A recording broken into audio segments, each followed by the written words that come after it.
I've always felt kind of ashamed that I knew nothing about the topic because I felt like I was kind of derelict in my duty as like a public intellectual because I would see these news stories and I didn't know what was going on. But there was this whole like field that was like very, very important for like understanding public policy that I was just kind of missing. Minimum wage law passes.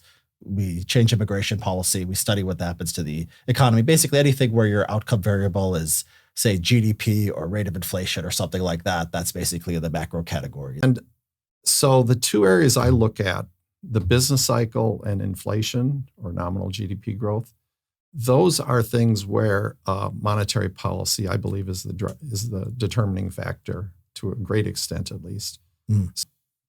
On the other hand, I also have some sympathy for the view that money is sort of special because of these things we've been talking about, like external effects created by wage and price stickiness.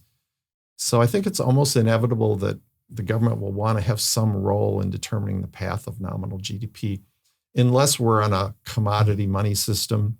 And as I say, governments and most economists have come to the conclusion that there's just too much instability with them.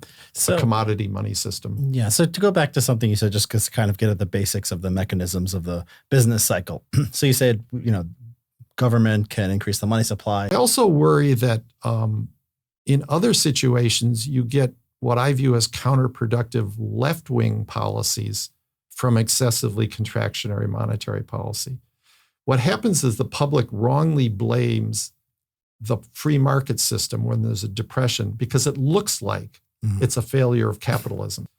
So I believe if you have a stable monetary environment, let's say like we had from the mid-'80s to the early 2000s, it's a more conducive environment for sensible market-oriented reforms because people have more trust in the economy, more trust in the experts.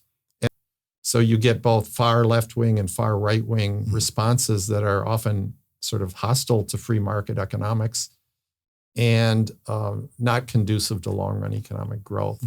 So I think some libertarians who, don't like the idea of the Federal Reserve trying to stabilize nominal GDP growth, they're underestimating how much damage can come from monetary policy mistakes.